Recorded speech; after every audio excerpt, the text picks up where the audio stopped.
ప్రజాపాలన ప్రగతి ప్రణాళిక పేరుతో నిర్వహిస్తున్న 99 రోజుల కార్యాచరణ ప్రణాళికలో ప్రజలందరూ భాగస్వాములై విజయవంతం చేయాలని మంత్రి పొన్నం ప్రభాకర్ విజ్ఞప్తి చేశారు. సిద్దిపేట జిల్లా హుస్నాబాద్ అంబేద్కర్ చౌరస్తాలో 99 రోజుల కార్యాచరణ ప్రణాళికలో భాగంగా ఏర్పాటు చేసిన 5K రన్ను మంత్రి జెండా ఊపి ప్రారంభించారు. ఈ సందర్భంగా కాసేపు విద్యార్థులతో కలిసి యోగా చేసి అనంతరం బైక్పై వీధుల్లో తిరుగుతూ మార్నింగ్ వాకర్స్తో మాట్లాడారు. పరిసరాలను పరిశుభ్రంగా ఉంచుకోవడంతో పాటు ప్లాస్టిక్ వాడకాన్ని తగ్గించి పర్యావరణాన్ని పరిరక్షించడంలో ప్రజలందరూ భాగస్వాములు కావాలన్నారు. అనంతరం 5Kలో ప్రతిభ కనబరిచిన విద్యార్థులకు బహుమతులు అందించారు.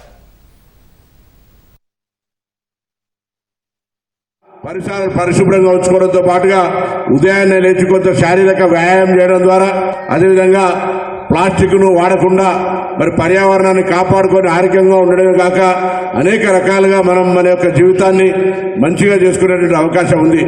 హుస్నాబాద్ టౌన్ లో చూస్తూ ఉంటాం, చాలా ఇండ్లకు సంబంధించిన ఖాళీ స్థలాల్లో నీళ్లు నిలిచుండి దోమలు జమై అనారోగ్యానికి కారణమవుతున్నాయి. ఆ ఇంటి యజమానులు కూడా విజ్ఞప్తి చేస్తా ఉన్నాం, ఆ ఇంటి హైట్ లేపుకొని దోమలు నిలవకుండా నీళ్లు నిలవకుండా ఉండేటువంటి ప్రయత్నం జరగాలి. కొరకు కానీ 99 రోజులు ప్రజా సమస్యల పరిష్కారానికి సంబంధించి కార్యక్రమం తీసుకోవడం జరిగింది.